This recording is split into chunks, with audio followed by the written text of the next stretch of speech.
Good afternoon, friends. Welcome to today's episode of Overtime. I am Connie, and I'm guest co-hosting for Miss Marisol today. And we're going to have a very interesting discussion with our special guest today. So stick around and listen in. And I'm sure naghanmog makuha ang mga interesting ang mga insights. And as always with us is Attorney Oscar Moreno. Sir, may Hi, Con. Good afternoon. Thank you. Thank you very much. Good afternoon, everyone, and welcome to another episode of Overtime. Overtime is a daily program. We started this July the 1st of 2022. And Overtime is a daily program, Mondays to Fridays at about 1:30 in the afternoon for an hour, but with overtime in almost, if not in all cases. Now, this afternoon, Con, we have a very interesting guest, and we are honored that he has accepted our invitation. Uh, he is 25% Filipino, but I think he is still a Filipino citizen. I'll explain that later. Legally. Legally, constitutionally, he is a Filipino citizen, but I think there may still be some processes that need to be done. But we are honored to have him here. And let's, the discussion, we'll talk about his journey. His journey that brought him initially to law enforcement, and then overseas assignment to the Philippines, and then eventually he fell in love with the Philippines, and he's here, and now he is into related industries, no? And when I say industries, there are many of them. Yeah. So, Con, please do the honor. We'd like to thank him for accepting our invitation. Con, please do the honor of introducing our special guest. Yes, sir. So our guest for today, as you mentioned, has Filipino roots, but he was born in the USA, in California specifically. So he has 30 years of experience in law enforcement under his belt, and he served as the head of the U.S. Homeland Security here in the Philippines for 5 years. But he has since retired, and he transitioned into pursuing his passion for the entertainment industry. So he mentioned a while ago while talking to us off cam that he has dabbled into acting, but he has also consulted with production so that there will be authenticity to the acting, the screen, o, diba? So he's also consulting with production. He is also a licensed professional boxing manager. So that's something that we'll be maybe talking largely about. Okay, it's very interesting how he transitioned from acting to from law enforcement to acting to boxing. So without further ado, let's welcome to the show Mr. Ricardo Navalta. Good afternoon and welcome to the show, sir. Hello, good afternoon, and thank you for having me. Hi, Ricky. If I may call you Ricky, I would like to thank you for accepting our invitation. First of all, let me ask you, can you speak Tagalog now, Filipino? Or Konti, konti. that's good. I A like few words, only a few words. The important things, I like, like kaya na, tara na, the things that you hear on a regular basis, and so, of course, gihigugma ko ikaw. yes, Minamahal ka, things like yes, I like that. You're because before we started, we had a talk. You mentioned that your father is your grandfather was 100% Filipino, and your grandmother. This is on the paternal side. Your grandmother is 100% Puerto Rican. That's right. And they met in Puerto Rico, and they fell in love, and they had a son, your father, and your father, I think, has is an American and has remained an American. So you were born in California, Mm. and you are also an American under the U.S. Constitution. Now, but yeah, I raised the issue that your father, since his father was a Filipino Person. citizen, Yeah. your father at birth was a Filipino, Yes, regardless of that's correct. regardless of where he was Oh, born, really? because Yes, yes. the Philippine Constitution adheres the use Mm. sanguinis theory. That there are two theories there. One is the blood Blood. relationship, Yeah. and the other is the place of birth.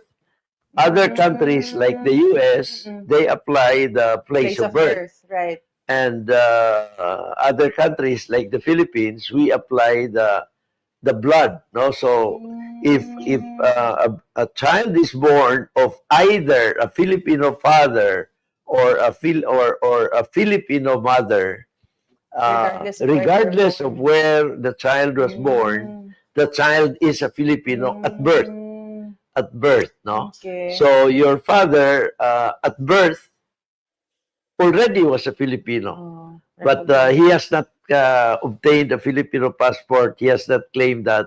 I think there's a process for him to claim that, so that his being a Filipino now makes you a Filipino as well, because Yes, yes, yes. you your father is a Filipino. So Yes, Mm. regardless yes. of where you were born, no, yeah, Yes, I yes, yes. talk about it Yeah. because Ricky used to work with the U.S. Embassy Yes, here in the yes. Philippines, no, Mm. and he was the head of the Homeland Security Department or section of the U.S. Embassy, Mm. and Homeland Security is a Yeah. big Yeah. Yeah. organization, Yeah. and what brought you to that position, Ricky? Homeland Security. So this was an offshoot of 9/11, if I recall Yeah. correctly. Yes, that's correct. Homeland Security was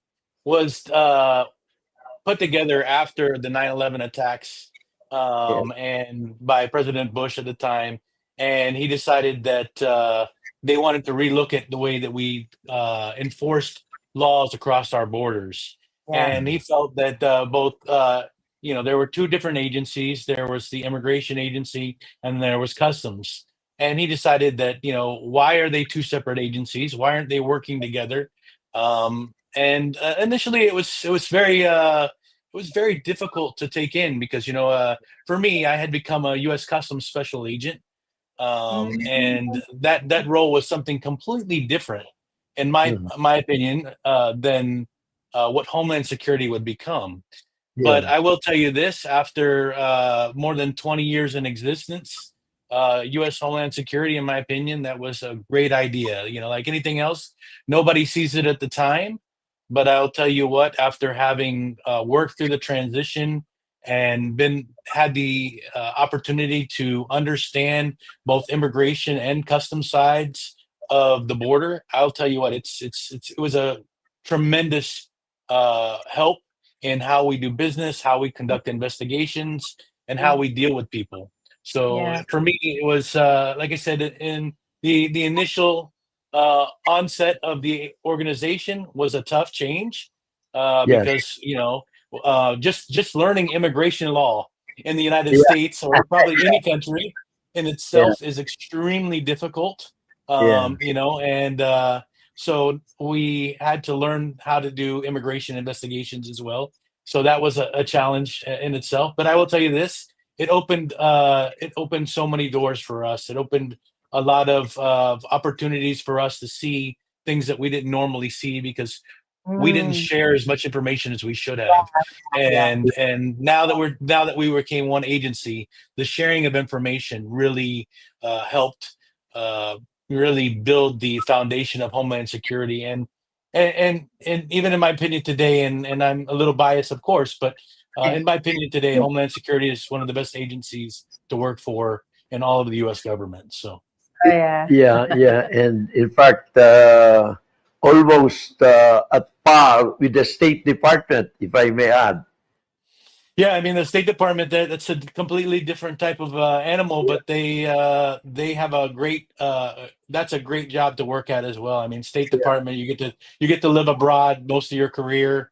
You get to experience all different cultures and being multicultural like myself, I love to be immersed in other cultures, you know. So that would have been a good opportunity for me had I known about it back in those days. But Yeah. you know, my my journey started out as a kid that graduated high school, didn't know what to do.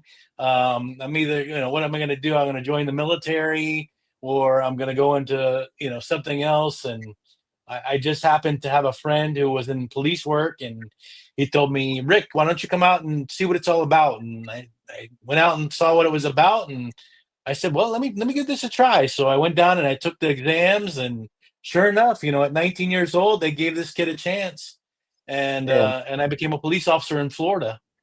Wow. Oh, At a very young 19 age. years old. Wow. Yes, yes. The And interesting thing about that is at 19 years old in the United States, you cannot buy a gun. So my parents had to buy my gun that I could carry.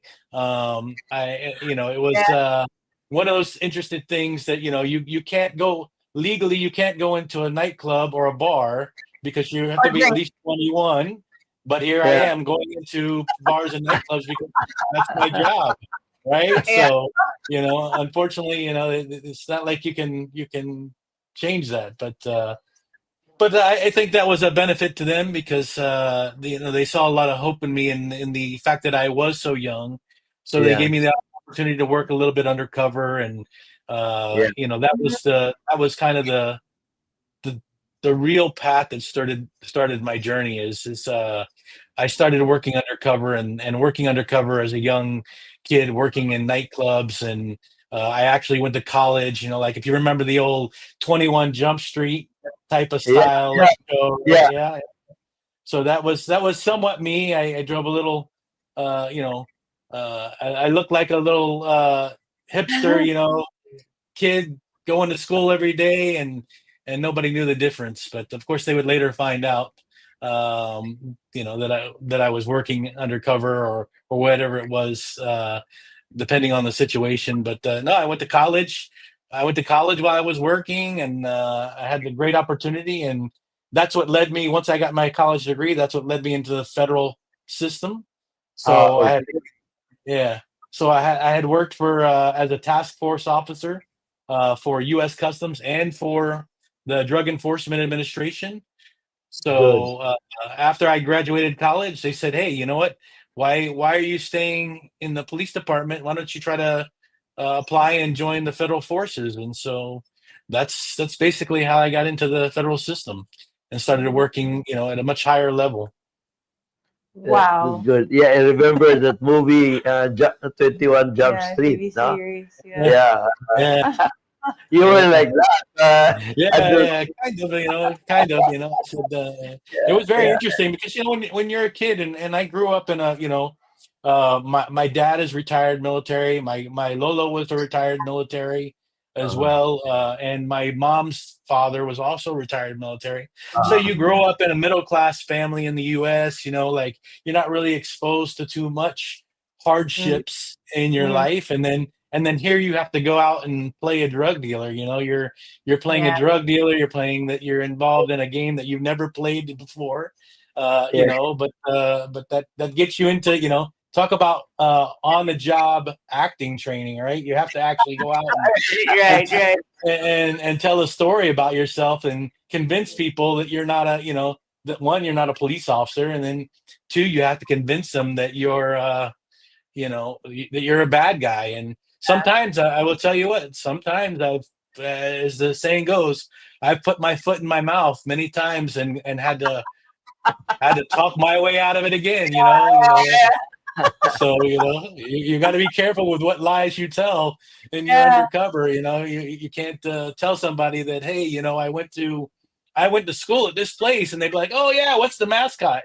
You better know, because if you don't know, you know, there's only so many bulldogs and pirates Yeah. and lucky guesses there, so you kind of learn really quick, and And it you makes a difference.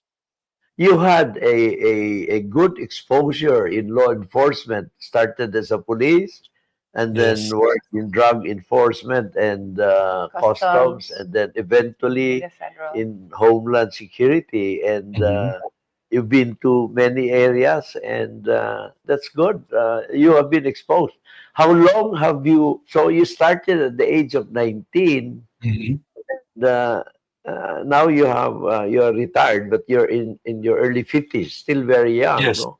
So more than 30 years you were in law Yes. enforcement. Yeah. So almost 33 years. I did almost 33 years in law enforcement. And I've worked in all kinds of different situations. I worked in uniform is where I started, right? Putting on a uniform every day, Mm-hmm. going Mm. out there and responding to complaints and writing traffic tickets and all those Uh-uh. kind of unfun things for U.S. citizens to have to entail, with being pulled over by a police officer, and Uh-uh. believe it or not, it was very interesting. It sometimes I would pull people over, and they would see how young I was and Yeah, ask me, "Are you really the police?" And yeah. I'm like, "Yes, It is a I'm really the practice. police." I was a 19-year-old kid. I still had my braces. Actually, as crazy as that is, I still had braces. So, and in Yeah. the U.S., the police have this program. Almost all the police agencies around the U.S. have a program called Explorers, and Explorers is like a junior police officer.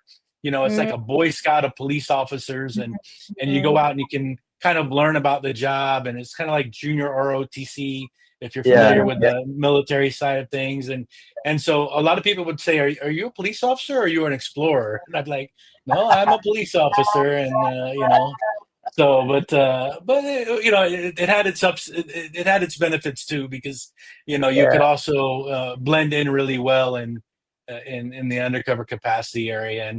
And I also worked street crimes, and which was in the drug neighborhoods and in uniform. And then I actually went to a plainclothes stolen car detail, and then when I got selected into the undercover group, which was considered a narcotics detective, Yeah, I, yeah. I became a narcotics detective, and I'll tell you a Wow. quick funny story. The first time I went out, right? So Uh-uh. uh, they just throw you out into it. There's no training, and at least at the local level, there's no real training. And they're like, hey, Rick, you're going undercover today. Be ready to go. You're going to go out and buy drugs. And so they would send me out into the drug neighborhood, and I remember it was nighttime, and the cameras are all in the car, and I call this guy over to the car to. At the time, crack cocaine was a big issue in the U.S., and I called him over to the car and I said, "Hey, can I get $20 worth?" And he goes, Navalta, you're the police, right? And I said, no, I'm not the police anymore, man. I'm not the police anymore. He goes, oh, you must have got promoted. You must be a detective now, right? And so I'm sitting there, and of course, I'm on film, I'm on camera. I mean, people are all my backup, all the other detectives and the supervisors are watching this kid, and they're laughing, and I'm thinking to myself, okay, this is gonna go real good, right? And so he goes, you know what though? He goes, you know what, Navalta, you've always been an honest cop, so you know what, come with me, and I'll take care of you.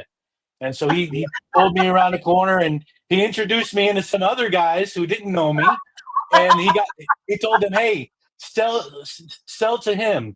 So that's how I made my first undercover drug buy, is having a good reputation in the Right. in the Yeah. in the projects in the drug areas, and that's how but it was a great experience. I mean, I learned a lot. I mean, you would be surprised, how many people in my career asked me while I was working undercover if you're the police, and you just tell them no because the law doesn't require you to. So, and they just look at you and go, okay.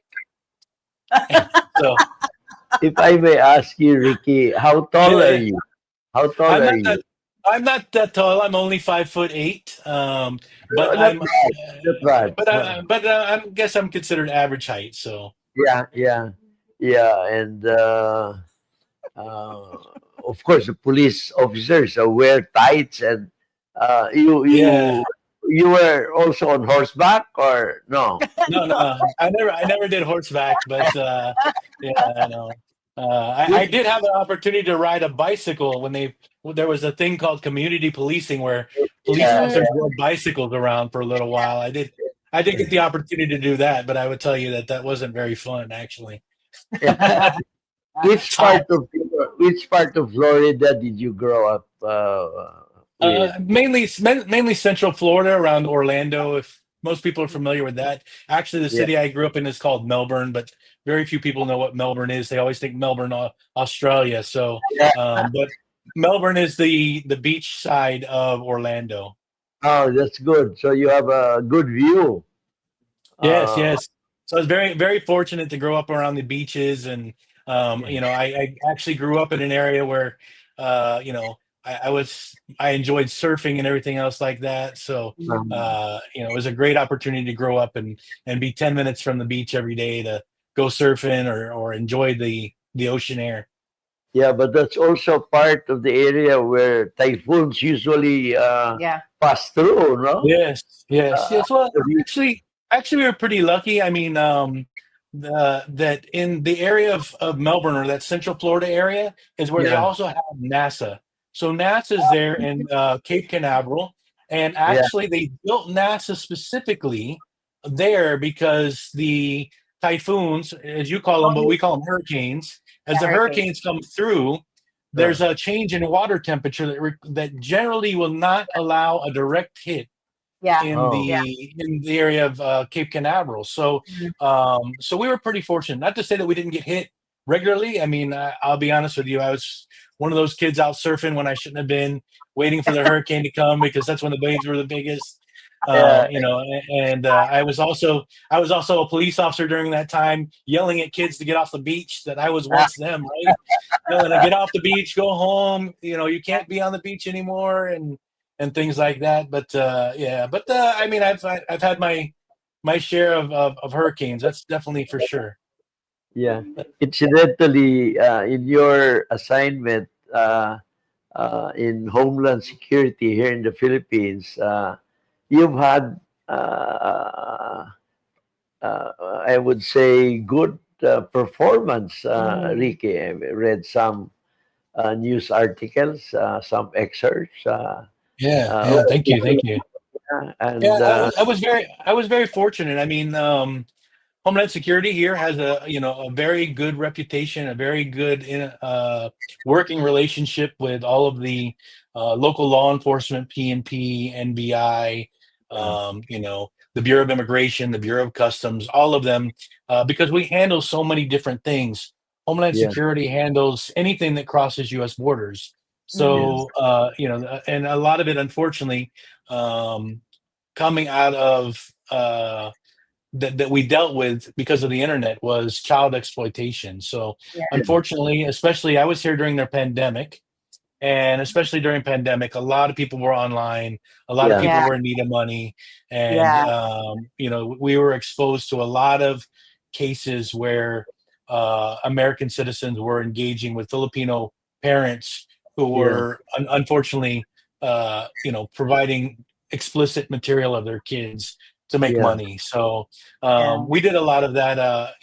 Prior to that, in 2018, maybe it was 2019, we actually put on a big event in Gensan and in General Santos down there, uh-huh, Mm. and Mindanao, Here, you know. and yeah, and we hosted about 2,000 kids, and we talked about the dangers of being on the internet and engaging with people you don't know, and we also worked with the PNP, and we had several different the local government there played a great part in help hosting the event, and we really had a good reach to them.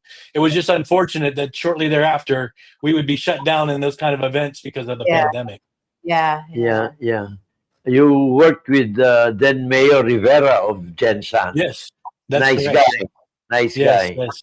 Yeah. Fantastic. I mean, they did a great job, Um, also with Golden State College is down there. If you're familiar with the Manilai family, they did a great job of helping us Yeah. get all the Mm, people together. And even Manny Pacquiao, Yeah. senator, he was a senator at that time, and he mm, actually took a break from the Senate and Uh, got on a video call to also send a message to kids to let them yeah. know that the dangers of the internet. So it was a very big. It was for us. It was a great good. program, and well, before I lived here, I lived in Puerto Rico, and we did that as well. And for me, Puerto Rico culture and Filipino culture Philippines. are Yeah. so That's it. close. I Yeah. can Yeah. really understand why my grandparents had a good relationship because, as one of my best friends says, he believes Puerto Rico was once an island of the 7,000 of the Philippines that just happened to float over to the Caribbean during one of the big typhoons, right? So that's always the joke, and I don't, like my best friend, he actually looks a lot more Filipino. He's born and bred in Puerto Rico, but he looks a lot more Filipino. So Yeah. everybody will talk Filipino to him, immediately, and he's like, I don't understand anything you're saying. But the culture is very close. I mean, when I Yeah. was Yeah. in when I was in Puerto Rico, Christmas starts on September. October October Uh, 1st. It starts yeah. on October 1st, and I used to think, "Oh my goodness, Christmas starts so early. Why it's starting on October 1st?" And then the first time I came here for work to the Philippines, I arrived like September 2nd. And Oh, when I walked into the mall, there was Christmas music, and I was like, "What is going on here? I can't believe this!" Like, is something wrong? Like they're playing Christmas music in September. And then I realized that, that's the longest, because Yeah. even though my Lolo was Filipino, he adapted a lot to the US Yeah. culture of Christmas and mm, Thanksgiving and things like that. And actually, as as probably cliche as it is, he would divorce my Puerto Rican grandmother and then marry a Filipina. So really, my grandparents growing up most of my life were Filipino, and my dad and my aunts, my titas, they all speak Tagalog as well. Because they would my grandfather and my grandmother were both Filipino born. Yeah. So my step grandmother. So Yeah. yeah. Yeah. so uh, Ah. Actually, the Philippines and Puerto Rico have the same history. And yes. we were Yes. under Spain Yeah, the for same. Yeah. decades, and then we were passed on to the United States under the Treaty of Paris. Mhm. And the Philippines got its independence in 1946. But Puerto Rico remained, in fact, a lot of people here in the Philippines, Ricky, Mhm. may have advocated and still advocate now that the better option for the Philippines would have to follow what Puerto Rico has done. Yeah. Although that's debatable, no? Yeah. But Yeah. Yeah. of course, we are reminded of the words of Manuel Luis Quezon when he said, I would rather have the Philippines run by Filipinos like hell and run like heaven by foreigners. So Yes. so we Yeah. we we doomed our fate. Yeah.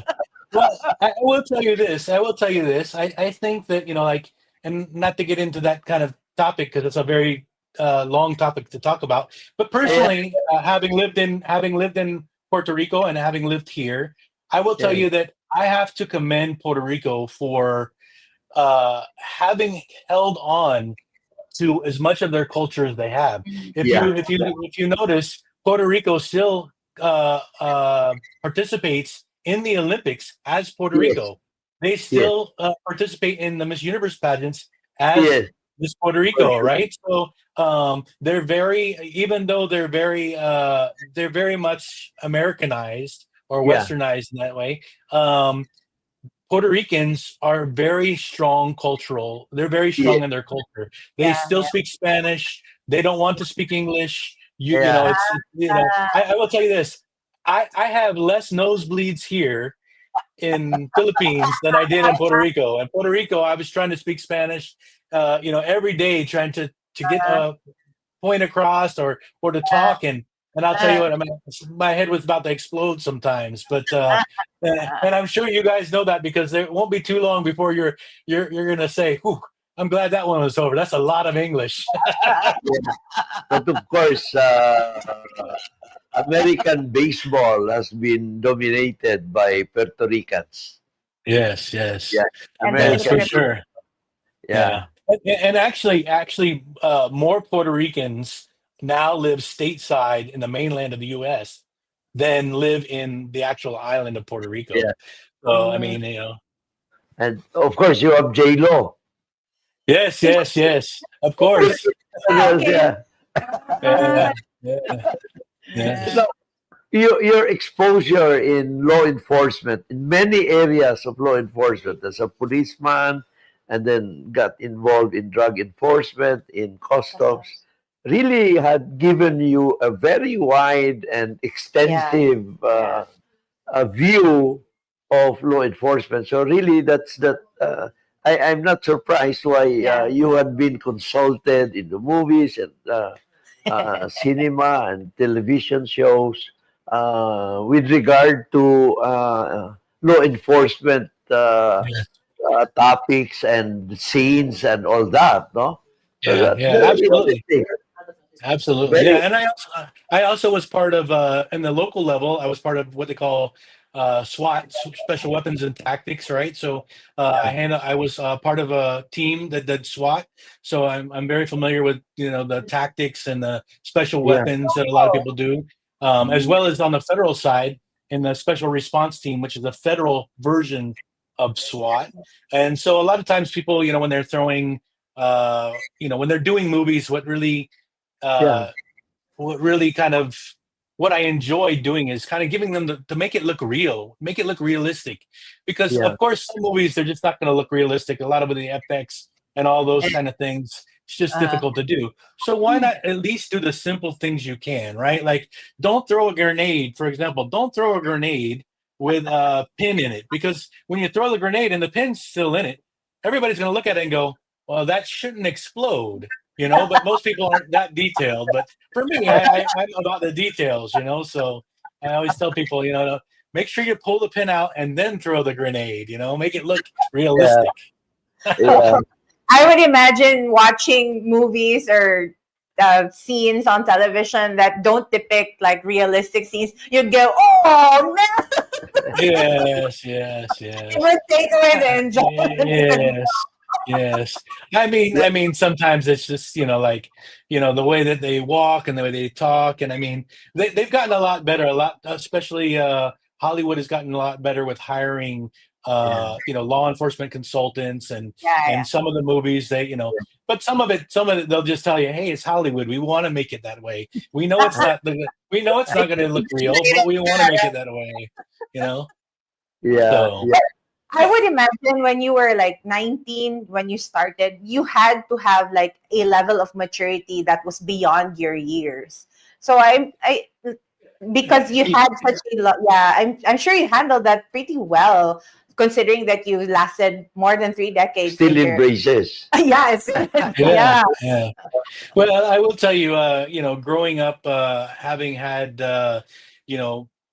grandparents and a dad that was in the military, and having had, a strong family, rules and regulations kind of environment, yeah, it yeah, makes a difference. People say all the time, like, we grow up with you can grow up all with kinds of different values and morals, but we really grew up with a sense of, consequence, right? If you don't do something right, you're more likely going to right. you're going to get the consequence for it. So I think that I did. I will tell you that I was challenged a lot as a young police officer Yeah, because yeah, you're never exposed to a lot of those things.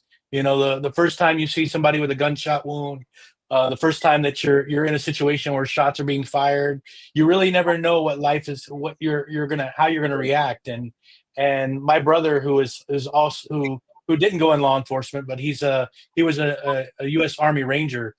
He would tell me, he's like, "Does your," he goes, when you started hearing bullets and stuff like that, is it just me, or did you also kind of have an out of body experience where you're just like you're another person? I go, yeah, that's really what it is. I mean, it's about mindset, right? So I mean, you have the the senses of either you're gonna fight or you're gonna flight, right? So you're Yeah, gonna either run or you're yeah, gonna stay in the fight. So we just were lucky. And my dad, he always says that he's scared of his own shadow.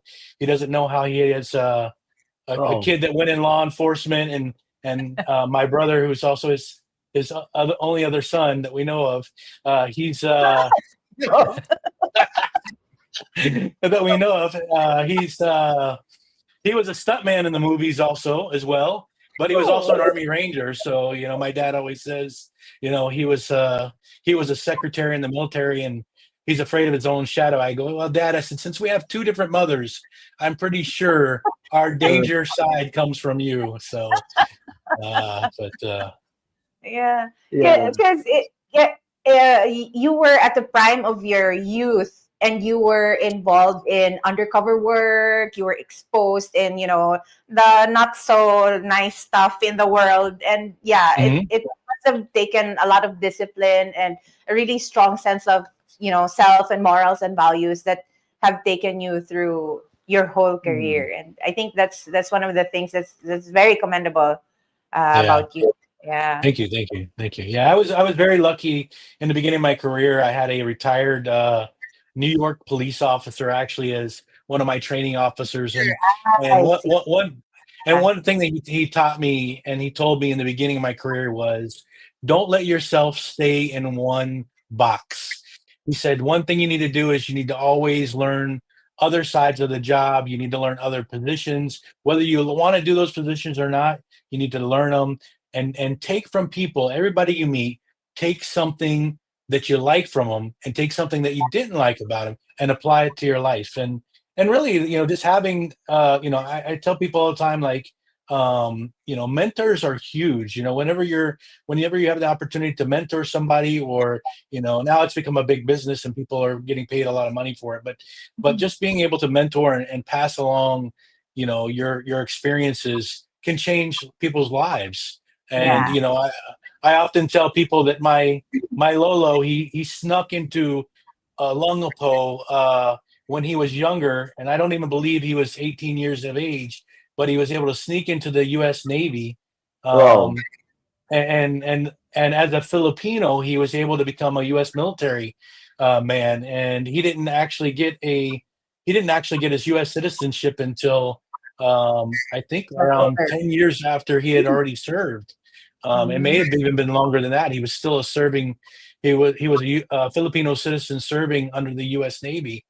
And I Yeah. mm. tell people all the time when I used to do presentations and speak that it's an honor, because I know that my Lolo sacrificed his life.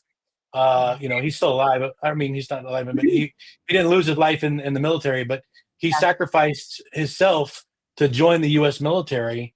Yeah. And Mm, here I was back uh, as a representative of the United States, helping the Philippines yeah. combat crime. Yeah. Yeah. So I felt like it was always, I tell people all the time, you never know what your actions or your decisions or the path that you may take will Yeah. result in your own family or even in your own culture. Yeah. And you Mm, being mm. assigned here in the Philippines, that must have been like a full circle from your Yes, grand yes, to you. yes, And yes, and yes, and that can be capped, Ricky, with your becoming a Filipino citizen as well. yes, yes, yes. I trust me. I'm looking forward to that. So I tried to do some research, having worked with the Bureau of Immigration a couple of times, and I told them, yeah, we got to find a law for it, because for sure there's got to be a law. Once a Filipino, always a Yeah. Filipino, Yeah. right? Yeah. So The Philippine Constitution recognizes that. And yeah, very clear, Yeah. very Very, clear. very It's interesting. So Yeah.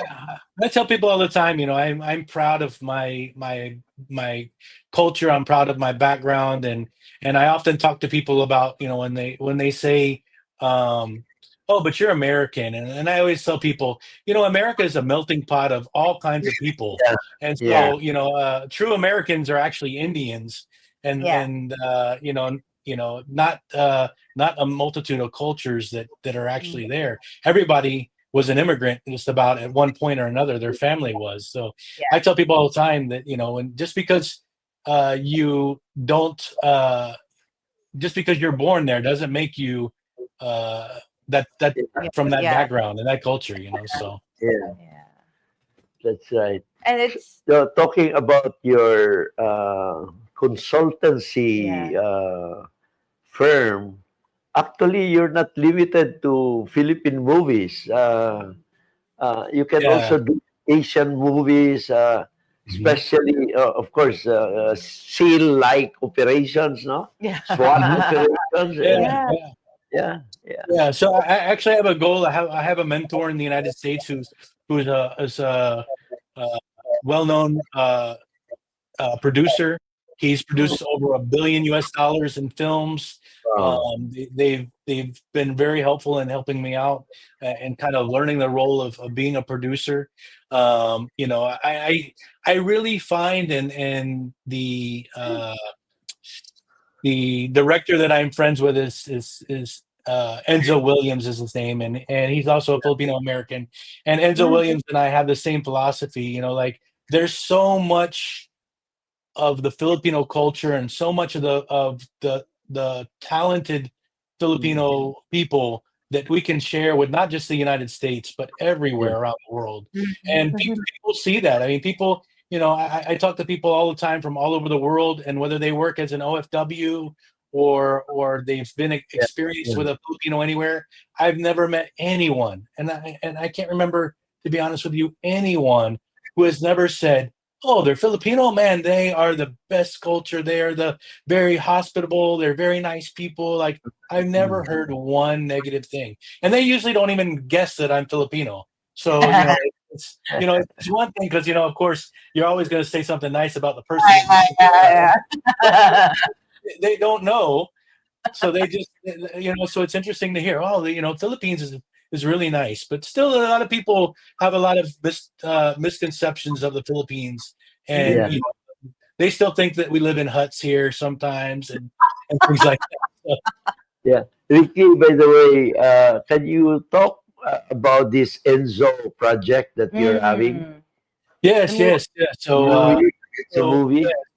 Yeah, so actually, director Enzo Williams, he actually came to me, and we started to talk to the family of Enzo Pastor. So Enzo Mm. Pastor was a famous race car driver here, Yeah. and he was unfortunately gunned down in Quezon City Yeah. uh, about a little bit over a decade ago, and he was a Filipino who was actually racing in NASCAR. He raced NASCAR in Europe. He was awarded a special award in the United States by NASCAR. And NASCAR is a huge racing company in the United States. A lot of Americans follow NASCAR. Mm. And coincidentally, NASCAR actually was about an hour north of where I grew up in Florida. Yeah. So I got Okay. the luxury of experiencing NASCAR firsthand and everything else like that. So when Mm. they brought that idea to me, I was very excited to have the Yeah. opportunity, not only because I grew up around an area like that, but also, of course, his story was a little bit inspirational about somebody who came from the Philippines who would have a really promising career in Yeah. racing and to have the element of being murdered, right? So that's Yeah. another thing. Yeah. Of course, my law enforcement background, I hear murder, I get excited in a way, investigative way, not a bad way, right? But Right. NASCAR, you're referring to Daytona Beach. yes, Daytona Beach, yes. Yeah. Daytona Beach, and it's very interesting because I will tell you a quick funny story Yeah. is when after we created Homeland Security and after 9/11, Uh, they used to send us to NASCAR and have agents all over the NASCAR fields because they would worry about, of course, any kind of threats. it being a big event, a lot of people, and having little exposure about it. I would be in and out, behind the scenes, everything.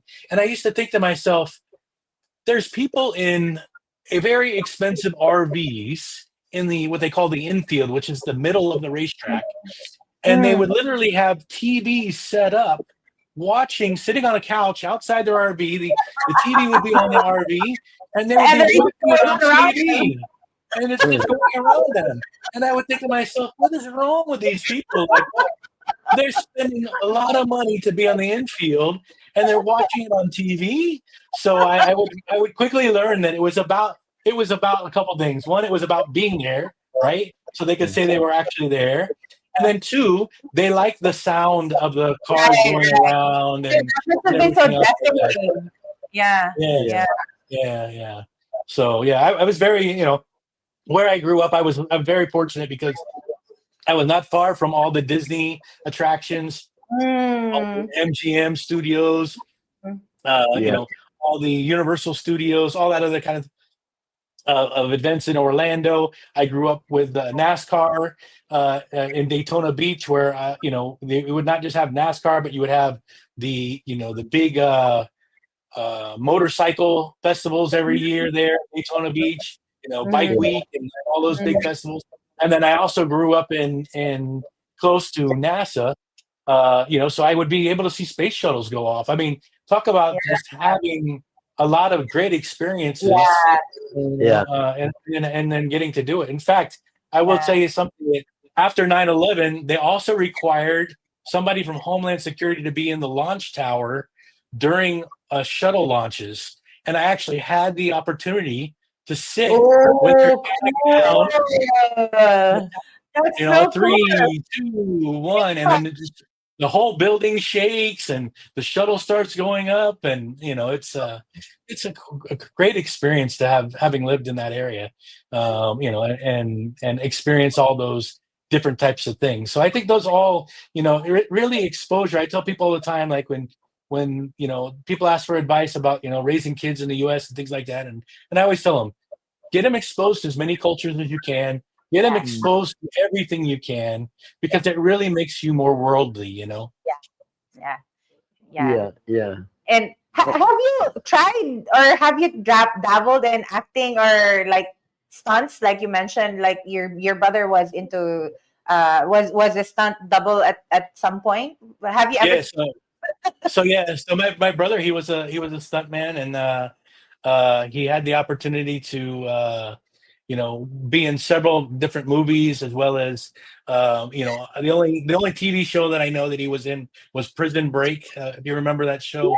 Yeah, Yeah, so he was yeah. What? actually a man for Prison Break at one time. Yeah, so but no, I guess because again, I did stunts in real life, really, being on SWAT, So, and being in helicopters, and having the opportunity, to carry a gun for almost 33 years of my life, that when I retired, that's when I really started getting into kind of learning the acting side of things, and mm, trying to get into film, and learning, yeah, because I said, what am I going to do with myself? What kind of skills does a police officer, or a criminal investigator, or a supervisory of those type of people mm, have in the mm, real world? And really, I noticed that after talking to a lot of people, that producing, acting, I mean, acting is real life acting, in an undercover capacity.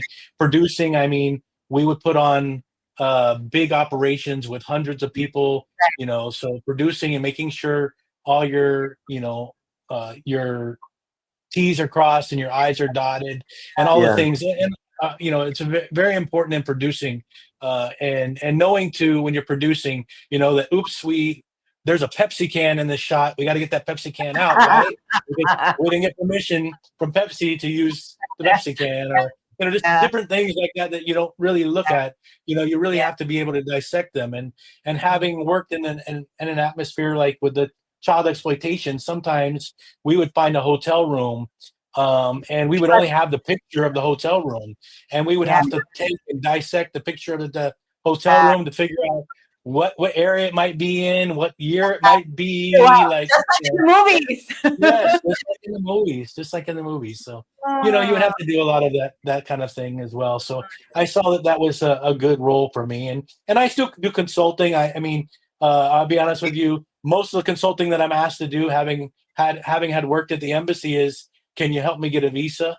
So, Ah, you know, I get that a lot, but and I do consult for helping people to get visas and help them to understand yeah. because I also understand the process. You know, I have family.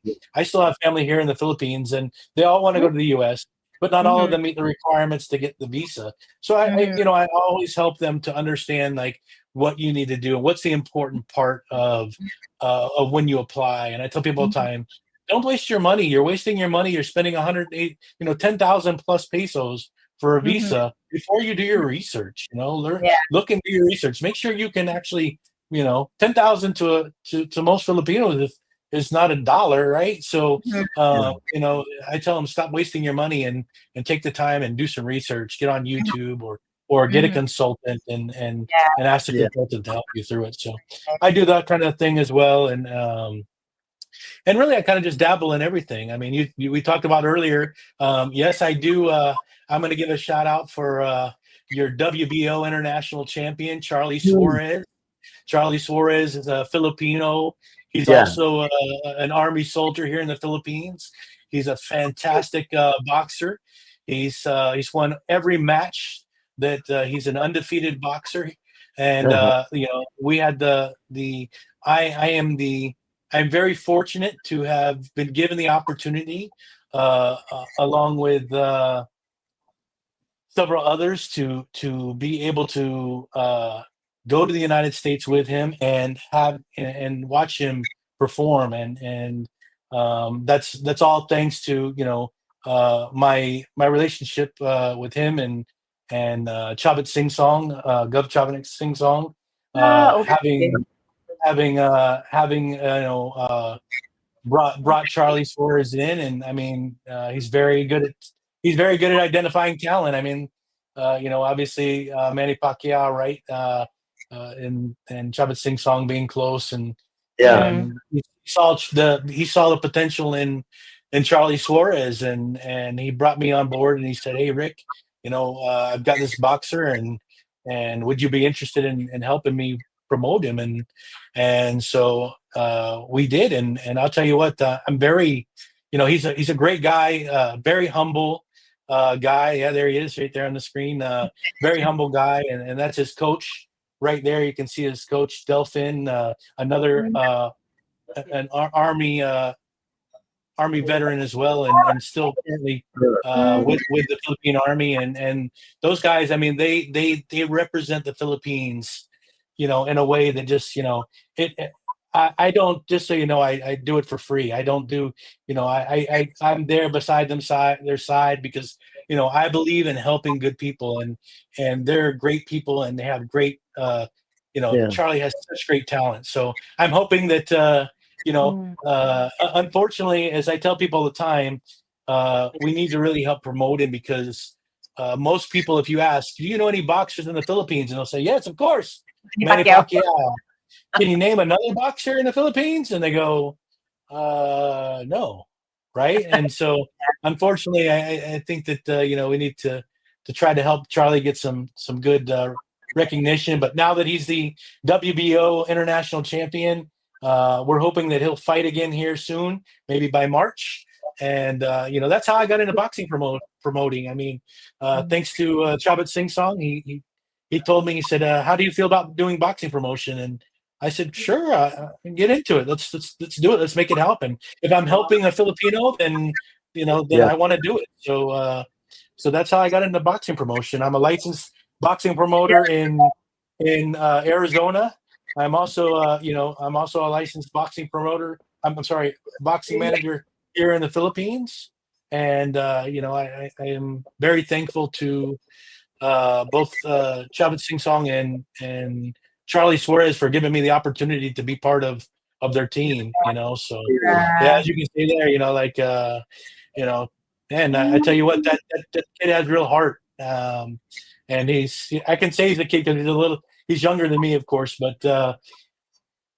he represents in my opinion, he represents not only the Philippines, but he represents the army. Represents the resilience and the professionalism and everything that Philippines represents in their people that they send abroad.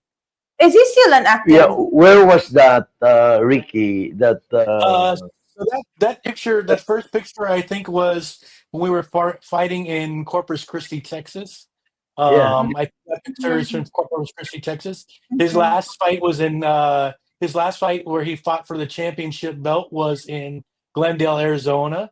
And I'll tell you Uh, another thing that just shows you the the the the the proudness of a Filipino is every place we've gone by the hundreds Yeah, of Filipinos, they come out, and yeah, some of them even travel from other places, other states in the yeah, U.S. They come yeah, out to support him, and yeah. it's very it's very comforting, and I think that's also what helps him, drives him to win. In his last fight, he knocked out the guy in the third round.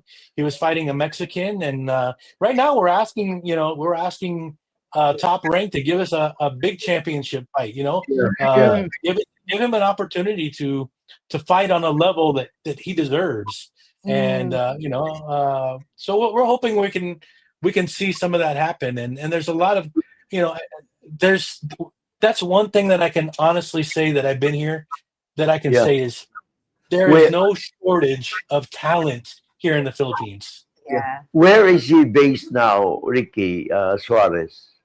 As far as he's in Baguio, but he's back and forth from Baguio to here. Uh, He trains all over the Philippines as well.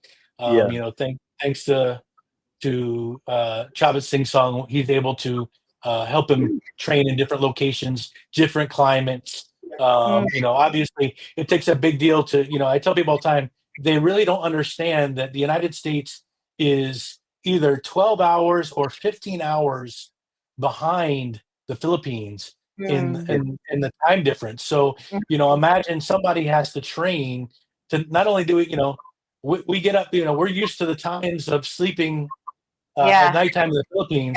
Now, yeah, when you go to the US, it's daytime. And now yeah, you've got yeah, to adjust your body, not just condition your body for fighting as a boxer, but you got to condition your body for the element that you're fighting in the middle of your night, as yeah. opposed to, a mm, normal timetable that you train under. So, And and the then of course he condition, also has his military career, right? He has to yeah. maintain his military career, and the military's been extremely supportive of his military career, and so it's really good. Oh, yeah, so he's still an active military personnel. Yes, both of Oh, them, both Coach Delphin and uh, Charlie are both active members of the military, and we have to work around their schedules, and we have to hope that any you kind know, of deployments or anything that they have does not affect it, because that's important. yeah.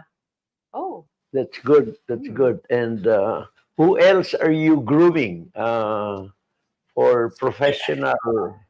Yeah, Yeah, because so we've had some opportunities to look at a lot of boxers after, of course, Chavit Sing Song is a very popular and well-known person here in the yeah, Philippines. So when he puts on an interview or a newscast and he talks about Charlie, a lot of people are watching, and a lot of boxers have come to us to Mm. talk about trying to, yeah, yeah, to fill the, to get on uh, that yeah. same journey as Charlie.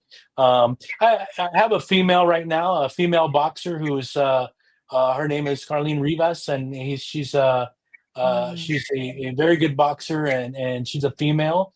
We're trying to also bring light to Carlene's ability to showcase her talent as a female boxer. Mm. And it's like anything else. Female boxing is up and coming. Recently, you're going to see. I'm sure if you watched any of the Tyson Paul fight, you saw that there was some females fighting, Yeah, and in my opinion, I was more impressed with the two female fighters who fought it out to the end than I was with Tyson and Jake Paul. I mean, I Yeah, almost that fell is asleep during that fight, right? But I was up out of my chair for the females fighting.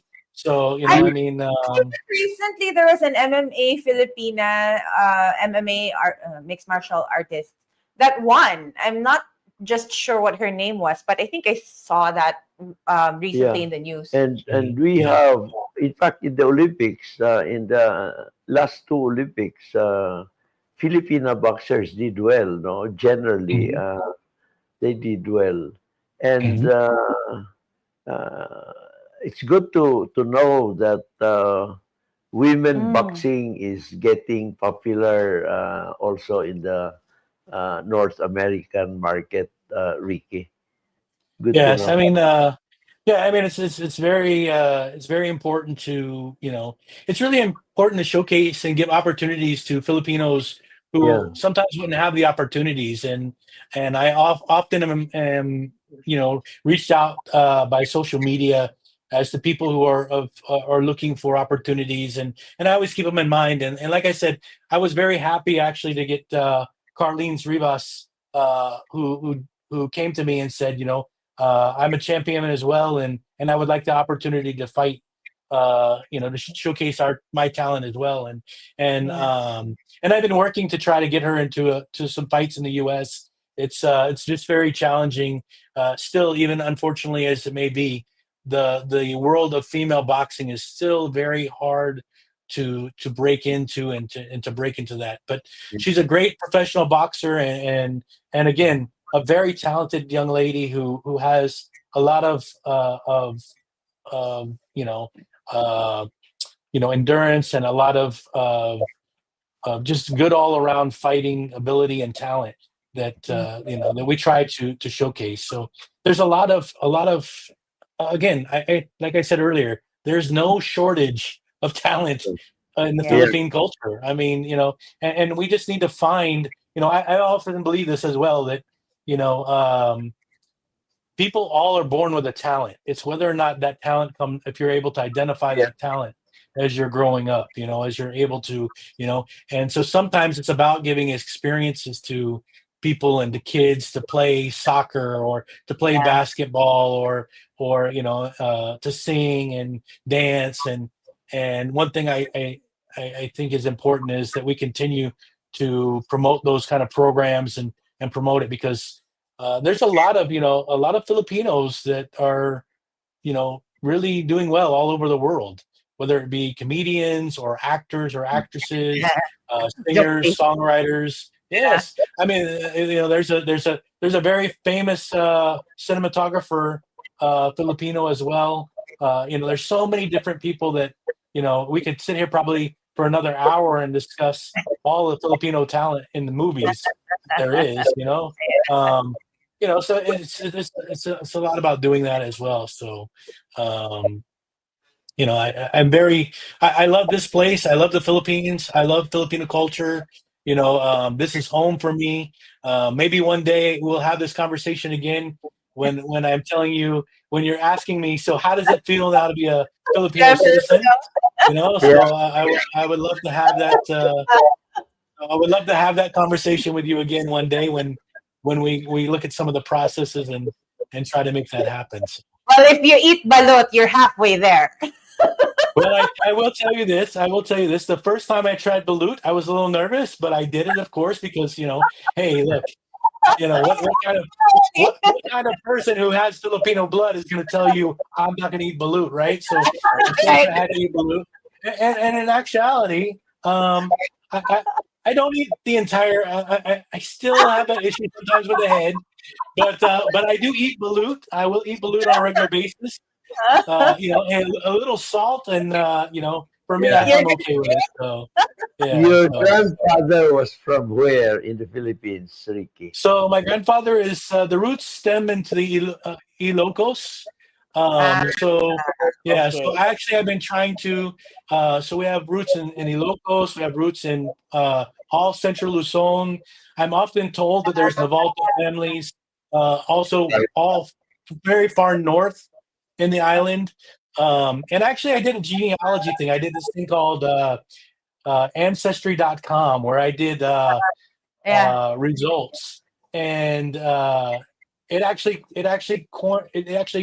identified that my bloodline is from the Ilocos, and Uh-huh. in Central Luzon, it Mhm. actually is 25% Ilocano and Central Luzon. And it said at one Mhm. point I was 2% from Mindanao. And I said, how is that so? How can they pinpoint that I Yeah. have 2% of my blood being from Mindanao? And Mhm. I don't know if it was I don't know if it was Imelda Marcos that was telling me something about that at one time farmers, because my great Lolo was a farmer, Mhm. and they had a lot of kids, so I have a lot of relatives, Mhm. and so uh, they were telling me that one time that many Ilocos farmers were sent down to Mindanao to help Ah. them with the farming, and Yeah. vice Mhm. versa, right? So Mhm. during the first Marcos days, so maybe it's possible that they weren't Yeah. just planting they weren't just planting rice in Mindanao, also, right? So, Our kids. There are places here in Mindanao that even up to now are populated heavily by Ilocanos. Mm. You mhm. have part of Cotabato near Ilocos. Jensan. Yeah, Yes, yes. Jensan has an Ilocano population, Ilonggo but also. Oh, wow. Yeah. Ilocano, Ilonggo, but there are, my mother-in-law, my father-in-law had a sister, Ilocano. My father-in-law was from Lawag. He had a sister who put up a college in Jensan. The old name of Jensan was the Mm. Diangas. Yeah, that young The guy. Wow. Diangas. Yeah, yeah. So there are many Ilocanos. Wow. I am sure you have many relatives also in Hawaii. You know, I'm Hawaii. sure I do. I'm sure I do. Yeah, But yeah. but but uh but I have I have so many relatives, especially during the pandemic, so many relatives that I had to kind of hide a little bit because I didn't realize how many relatives I actually have. You know, your father, your grandfather probably took this a different boat. They, they were really shipped to Yeah. Hawaii. Yeah, Ah. yeah. There's Ilocanos Mm. who went Mhm. to Hawaii to Mhm. help Mhm. in the farms. Mhm. They were Mhm. called Hawaiiano. They are still Ah, called Hawaiiano up to Mm. this day, no? Mm. wow, And now wow. they send their money to Ilocos. Mm. So many of the big houses in the Ilocos area Ah. are owned by Hawaiianos Yeah. based in Hawaii. And isn't Governor Yeah. Chavez from Ilocos Yeah, also, right? Ilocosur. Yes. Yeah. Yeah, local store, yeah. Yeah. Ilocosur, vegan. Yeah. Yeah, And Yeah. vegan. He has Yeah. like a zoo there. you ask Yes. him, he has Beautiful. relatives in Hawaii. I'm sure of that. He Yeah. has relatives in Hawaii. Yeah, yeah, yeah. Yeah. For sure, for sure. Wow. And Wow. sir, our show's namesake is, we're already in overtime. Our producers here, who are also very competent, they're telling us that we're, as usual, in Yeah. overtime already. Yeah. Yes, yes. I'm very much interested with your path, Ricky. Yes. You started as a police officer. You're in law enforcement, and then that brought you to Homeland Mm. Security, and Mhm, that stint brought you to the Philippines, mhm. where part of your roots are from. Mm. No, Yes, and yes. now you are staying in the Philippines and doing consultancy work in many areas, and Housing promotion. it seems to me that you'll be staying here a lot longer, because I'm sure you will be declared a Filipino if you just work with it. You just work with Yes, it. yes, yes, Yeah. yes. Can, I will can definitely we have to work on it. yeah. Yeah. Can we ask for your parting message, Ricky, to your friends here? We have many boxing potentials Yeah. here Yeah. in Cagayan de Yes, Oro, in yes, Mindanao. Manny yes, Pacquiao is from Mindanao, Mhm. yes, and yes, many yes. other boxers as well. Yeah, Ricardo Please. Navalta. and he's a phenomenal person. I mean, I know him personally as well, and he's a phenomenal person. And while I was working for the U.S. Embassy, he was very much involved in helping with child exploitation and helping to combat it around not just the Philippines but even in the U.S. and so Yeah, forth. So he's very global, uh, talented person who really is humble and gives back not just to the Philippines but gives back to the world. Yeah. So and in closing, like I really want to thank you and both of you, and I want to thank Shine as well for having introduced me to you guys and giving me this opportunity to talk to you guys. And as we progress again later on down the road, hopefully we can have another discussion on some new ventures that I'm involved in. I'm very, I love the Philippines. I love helping people. I really believe that that's why I got into law enforcement. And when I did at a young age, I believe that although I did love the chase, the thrill, the excitement, truly seeing people being helped and giving opportunities to people who may not have them otherwise is a big part of my life and important to me. So maybe down the line, when other talented individuals are partnered with me, we'll have another conversation about their success and their journeys. So, but no, thank you very much. It's very fun to have these kind of conversations because when you're retired, you don't have too many interviews anymore. As opposed to when I was working, I was doing Yeah. several interviews and several press conferences and things like that. So thank you very much. You allowed this retired guy to get a little bit more spark in his step today. So and you definitely have a great channel here. I love the fact that you guys reach out to people outside of Mindanao and who would have known that I would even have some kind of root or connection to Mindanao, right? Yeah, So right. having come out in the conversation. So again, I love what you guys do. I think it's great. And anytime I can help you or anything I can help you with, just let me know. And you can find me on social media under Ricardo Navalta, Rick Navalta. You can find us under our www.enzopastor.com Ah, to read about the to mhm. read about Enzo Pastor and his journey through life and what he may have become. And I guess that's what I'm about. I really believe in inspirational things, and yeah, one of the things that I'm working on that I hope that we'll be able to talk about again is working on an outreach program. I told you about in the beginning about the outreach program in Gensan that we did, and that we Yeah. got a lot of support from the local LGU and from the local community and the mayor's office there, um, and really people is getting and educating Filipino children about the dangers of the internet. And I Yeah. hope to.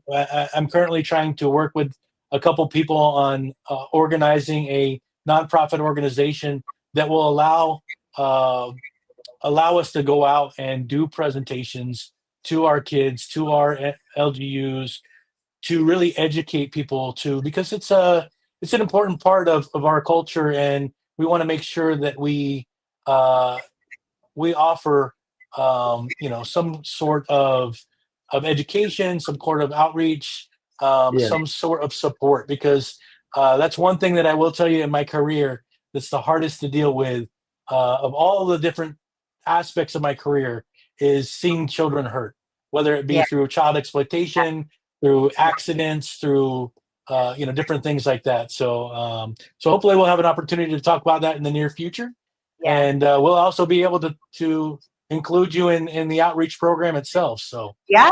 yeah. Thank That would you. be great. Thank you. Yeah. yeah. Yeah. And sir, your Yeah.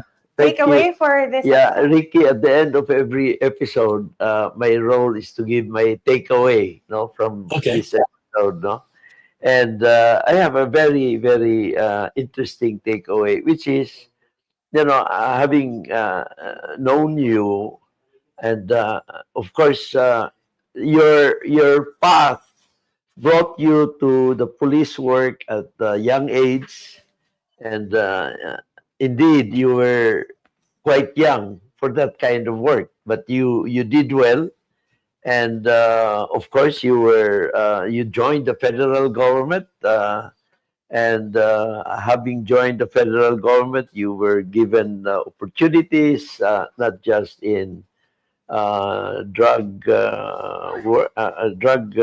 campaign against drugs, but also in the customs work, no?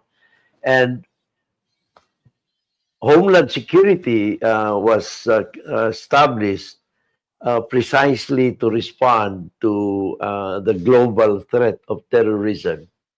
And indeed, your having been involved in Homeland Security was a good work.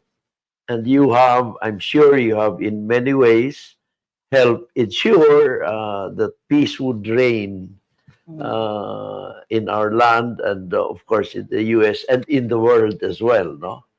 And now you have retired, although you're still very young, and uh, I know you are still very much involved as consultant in many areas, and I look forward to working with you. Particularly, I hope you'd be able to pursue your career in the movies as a consultant, and I want to see some seal-like scenes, no, and SWAT type of action movies, very interesting movies, and also in the boxing world. There are certainly many Filipino boxers that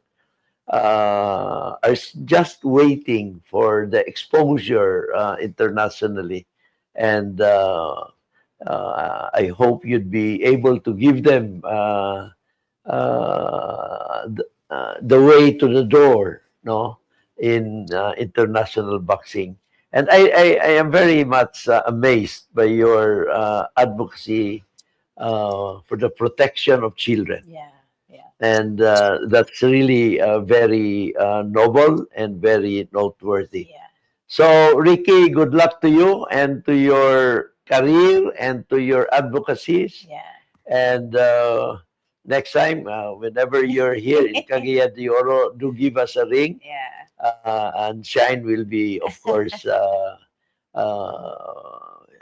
here still with us. So thank you very much. Good luck, good Yes. luck, Thank Ricky. you.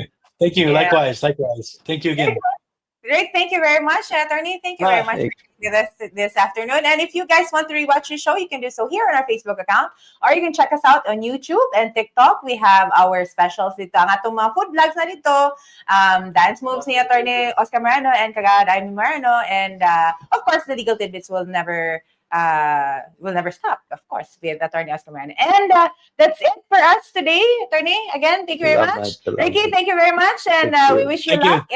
And God bless in all of your endeavors. And to all of you, we will see you again tomorrow. Bye, Ricky. Thank you. Bye bye.